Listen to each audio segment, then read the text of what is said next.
دینی لکڑ جڑے پہاڑی علاقے میں راتی پالنے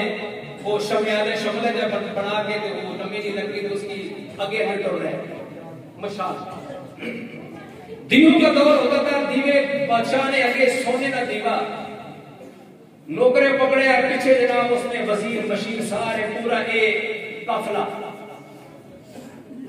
آگے جاتے نا آبادی آئی آبادی میں ایک چھوٹی سی مسجد ہے پرانی سی وہاں پہ ایک طالب علم بیٹھا ہوا ہے جس کے ہاتھ میں اللہ کا قرآن ہے وہ بچہ کیا کرنا ہے کہ کو گل بڑے کمی کی سننے والی گل ہے وہ بچہ کیا کرنا ہے کہ مسجد میں بتی کوئی نہیں دیوا کوئی نہیں اس سبق یاد کرنا ہے صبح سنانا ہے اس قرآن پاک کھولیا ہے قرآن پاک لے کے رہتے سامنے ایک یہودی کی دکان ہے غیر مذہب ہے عیسائی ہے اس کو دیوا پڑھنا ہے وہ دکان پہ بیٹھے ہے یہ بچہ اپنا قرآن لے کے جاوے یہودی کی دکان پہ عیسائی کی دکان پہ اتوں نہ ایک حرف تک کے چالنے تھے والذین یؤمنون بما انزل الیک مسجد جا کے بیٹھ جاوے زور دے وے رٹا لاوے والذین یؤمنون بما انزل الیک والذین یہ یاد ہو گیا ہے پھر جناب دکان پہ جاوے تے اگلا لفظ تک کے آوے بادشاہ ہارون رشید جدو تکیا ہے نا اس میں دل چ خیال پیدا ہوا کہ یار اس بچے کو پڑھنے کی بڑی شوق ہے بڑی جستجو ہے بیچارے کو لیکن بتی کوئی نہیں دیوا کوئی نہیں تے کیوں نہ اس کی مدد کی جائے بادشاہ ہارون رشید حکم دیتا اپنے اس نوکرے کے آگے لگے ہوئے کہ جڑا دیوا تو چاہے نہ سونے نہ دیوا اس طالب علم کی چاہیے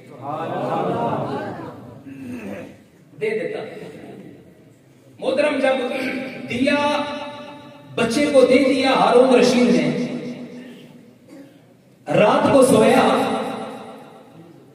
صاحب قرآن نے کرم فرمایا کملی والے نے خواب میں اپنی زیارت عطا فرمائی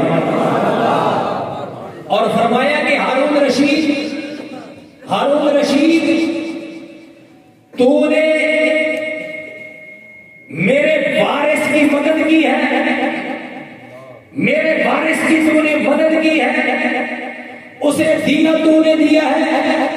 قرآن کے حفظ کرنے میں تو نے اس کی مدد کی ہے اس مدد کے بدلے میں محمد تجھ سے وعدہ کرتا ہوں قیامت والے دن تیرا ہاتھ پکڑ کر تجھے جنت میں لے جاؤں گا تیرا ہاتھ پکڑ کر تجھے میں جنت میں لے جاؤں گا کس کے بدلے میں وہ جو بچہ مدرسے میں مسجد میں بیٹھ کر سبق یاد کر رہا تھا فقط اسے دیا دینے میں اے چمنی دیوا لالٹین اس زندگی کے پترا یہ اپنا چاہیے کہ لوگوں نے کو لوگی ہیں گچی کے جناب انہوں نے احسان کہنا ہے اپنا دیوا لے اس اگ لایا کر کے راتی پہ کے سبق یاد کریا کر فقط اتنی ساری خدمت کی ہارون رشید نے تو صاحب قرآن نے راتوں رات سویا ہوا نصیب جگایا اپنا دیدار عطا فرمایا اور فقط دیدار نہیں عطا فرمایا بلکہ جنت کی بشارت بھی عطا فرمائی ہے گل سمجھ گئے ہو سو سنیوں کے بچے پڑھتے ہوں سنیوں کی آبادی ہو ماحول جناب سنیوں کا ہو سارے مسلمان ہو دائیں بائیں اردا گرد اور جب عشر کا زمانہ آئے جب زکات کا سیزن آئے اور جب قربانی کی کھالوں کا جناب سیزن آئے تو مدرسے والوں کو گھر گھر میں گھوم کر یہ کہنا پڑے کہ جناب سارے مدرسے کھالا دے ہو کیوں وجہ کیا ہے ہمیں نہیں پتا کہ ہم نے کھال دینی ہے ہمیں نہیں پتا کہ ہم نے اپنا عشر دینا ہے بات ایسے نہیں بندی محترم بات یہ ہے میں اللہ کی قسم کھا کے کہتا ہوں کہ شکر کرو مدرسے قائم اور دائم نے کہ اس امت نے ہوتے اس قوم نے ہوتے آسمانی عذاب نازل نہیں ہو رہے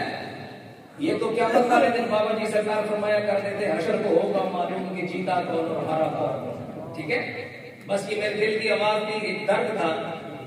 میری اس گفتگو کے دوران قاری محمد محسن حیات صاحب بسم اللہ